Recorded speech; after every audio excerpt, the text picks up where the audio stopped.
don't know why, with the lineup that you've had that's been successful through the road trip, that regardless of what happened at the last game of the Cleveland series, that you got one more series of 3 games before you get to the break, why in the hell was there even a consideration to put Jake back out there last night?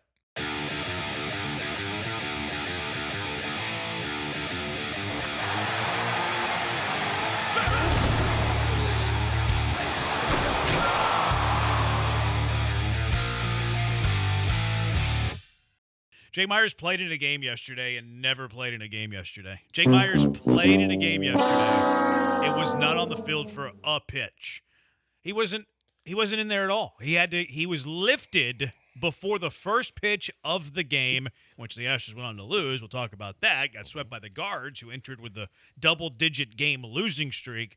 But another case here, Blankers, in which the Astros medical staff comes off looking very incompetent. They got to go. It's that simple. And it's already been, look, I saw a lot of people on Twitter. If this is worse, if the injury now is worse than it was when he first got it a couple days ago, no, screw all of that. We're done with the ifs, buts, candies, nuts, if this, then that. We talked about this last week. We've talked about this how many times over the last 12 to 15 players that have had to endure this joke show of whatever the medical staff is. And at a certain point, you can't even save face anymore. You've got to do something to kind of change the narrative for your entire organization, and you got to cut bait. You got to start over. And I don't know that you can even wait till the end of the year, because you already were the laughingstock of the city. But you're the laughingstock of all the professional sports, because everybody every time is going, what the hell's going on? Like, I don't know. You read these articles and you hear some of these other teams, well, they're sponsors, doctors. No. You can have your own doctors. You can have whoever you want. But whoever's diagnosing all of this, when I'm sitting there and I'm watching all this unfold, which was an unbelievable scene before we even started the game, as you mentioned, and then starting to read, some of the articles written after, and then listening to the interviews after the game, and then going back, Espada saying, well, we didn't do imaging right away because we didn't think he needed it. What in the world are we doing that when a guy has any kind of a leg injury, we're not doing an MRI. We're not doing every kind of imaging that we need to do to make sure that this isn't something significant. It's not even a joke anymore. It's like, you've got to react. You've got to do something. You can't keep sweeping it under the rug. Yeah, I mean, I agree with everything, but I guess for the sake of the conversation, okay. do we know that he needed an MRI? He did say that they had an ultrasound. Okay. He's not having a baby. He's having a calf injury. You can see other things. I understand that. I know that. I'm just saying.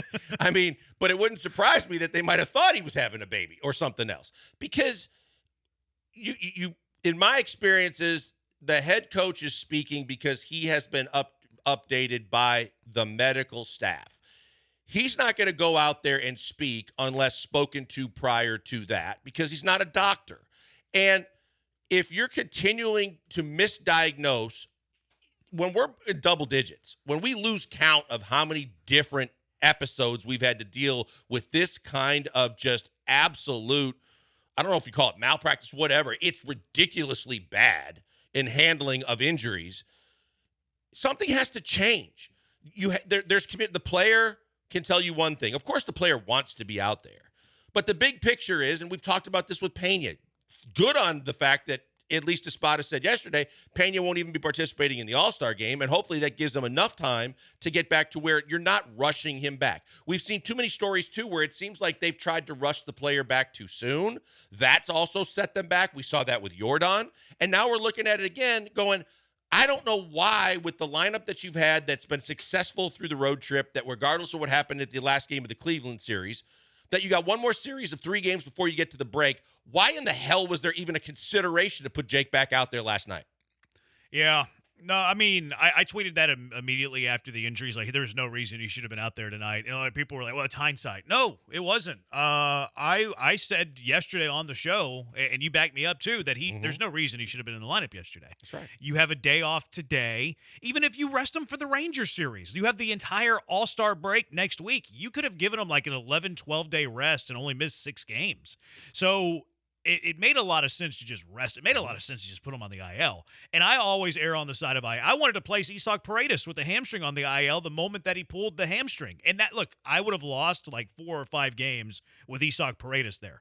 I'm willing to lose 4 or 5 games with some of my players if it means that I don't have a re-aggravated injury that's going to cost me 2 to 3 weeks down the road. I think erring on the side of caution is how you need to err in a 162-game season in early July with a 6.5 game lead. I don't like that the Astros, it gives me the feeling that they try to hurry players back. No question. And Dana Brown is on record saying that we probably rushed J.P. France back. Luis Garcia last year made 2 rehab assignments, and then they had to shut him down, and he just earlier this week made another rehab assignment. He's going to be gone for 2 years before he comes back from Tommy John. That is not regular. Lance McCullers' injury saga, not regular. Spencer Arrighetti, we were told 4 to 6 weeks, which broken bones are 4 to 6 weeks. He just returned to pitching earlier this week, 3 months after the injury. So every single player seems to miss what are the normal target dates you would expect for that injury. And it happens time after time after time after time. If the Astros didn't have this history of incompetence, like the Jake Meyers incident yesterday could have been like, oh, what a weird freak occurrence. Okay, yeah, one time every blue moon, I can give you a weird fluke occurrence. But when weird fluke occurrences happen a dozen times in 3 years, something is majorly wrong. You go back to Kyle Tucker. They didn't want to put Kyle Tucker on the injured list because they were scared that he could be back in a week and he would miss 3 games extra if they placed him on the 10-day IL. He was limping out of the dugout to celebrate a walk-off. We found out later, because of the timeline, that he was running on a treadmill with a broken bone in his leg. Yordan Alvarez, who is your best offensive player, they didn't uncover the broken bone in his 4th metacrapule, and your best offensive player is swinging with a broken bone in his hands. With an admitted only 60% healed bone that they didn't realize till after it hurt when he started swinging. So Yordan swinging a bat with a broken bone is incompetence. Kyle Tucker running on a treadmill with a broken bone is incompetence. On a lesser scale, Jeremy Pena the other day, like they didn't want to put him on the IL right away, and he was like doing weighted medicine ball drills with what we found out later was a broken bone in his rib. He took swings in the cages that day and then reported he's like, I don't feel great. And they found out later he had a broken bone in his rib. So there's all the pitchers. There's Kyle Tucker. There's Yordan Alvarez. There's Jeremy Pena. There's Jake Meyers, who probably shouldn't have been playing yesterday. It is player after player after player after player.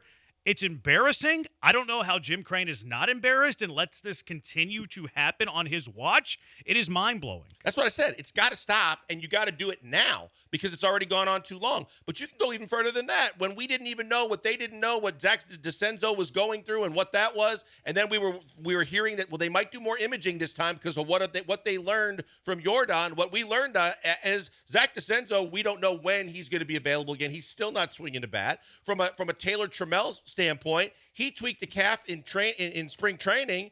4 months later, he was getting ready to come back. I mean, we hear calf muscles 6 weeks. I understand with pitchers and with the Arrighetti situation that it's one thing to say the thumb is healthy, and then you've got to go start from scratch to get stretched out. But he wasn't even starting to get stretched out until like 12 weeks after the fact. So like, even that one's mysterious. But so you can just go case by case and go, I'd like to give you the benefit of the doubt, but there's 12 to 14 other medical incidents where the same kind of missteps are continuing to happen. The players aren't coming back on time. And if you're the owner, even if you're from a business perspective, my return on investment is I'm paying these guys millions of dollars. These are the guys that are actually going to make me the most money because these are the guys that win games and do the things that entice the fans. If they're not on the field, they're not doing anything to help you do those things either. You've got to be frustrated. You've got to be embarrassed. You've got to have other owners calling you up going, what's going on with your medical staff? Like players, like I said last week, there's not a player that should feel confident in any kind of medical attention they're getting from the Houston Astros when they're on the team. And they should not believe the diagnosis that they get initially because it's probably not going to be true.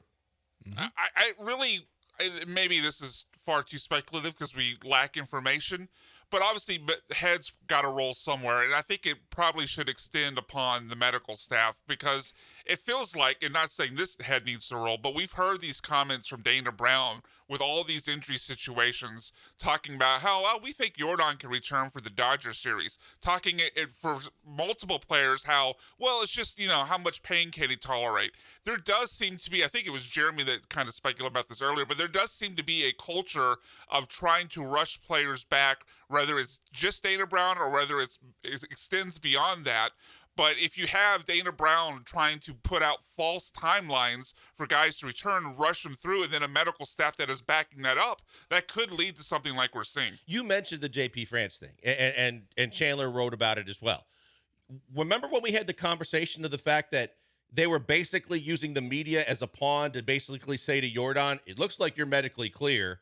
It's just basically when you're ready, what you can take. Yeah, how much pain you can tolerate before you can get back out there. Almost as like, a kick in the butt to go, hey, stop slow rolling this thing, get back out there.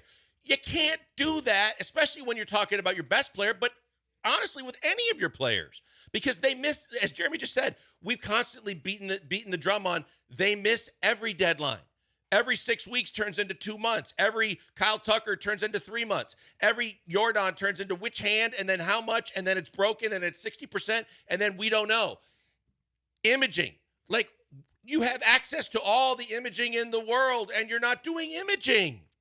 It makes zero sense, and at a certain point, you can't take it anymore. Crane's taking it. And again, the only way, I think we all agree, and Brian, you just alluded to it again, but that the only way that you can even start trying to put a Band-Aid on it and make sense of it all is to start over, to clean house, to look for the best. If you have to overpay to get them, go get them. Believe me, within sports, there are teams, there are people that can say they're the best, they're great. The same way you get general managers and then teams go and get their first and top assistant because they're all in the same, they understand the new system of the way of doing things. The medical training staffs are all like that. And from a doctor's perspective, I hate to say this, but the doctor, the arm doctor for the Yankees, he's the number one Tommy John surgeon now in the country. I don't care if he's associated with the Yankees. Other teams, if they don't believe in theirs, they go to that guy because they want their players to get the best. That's what we should be talking about.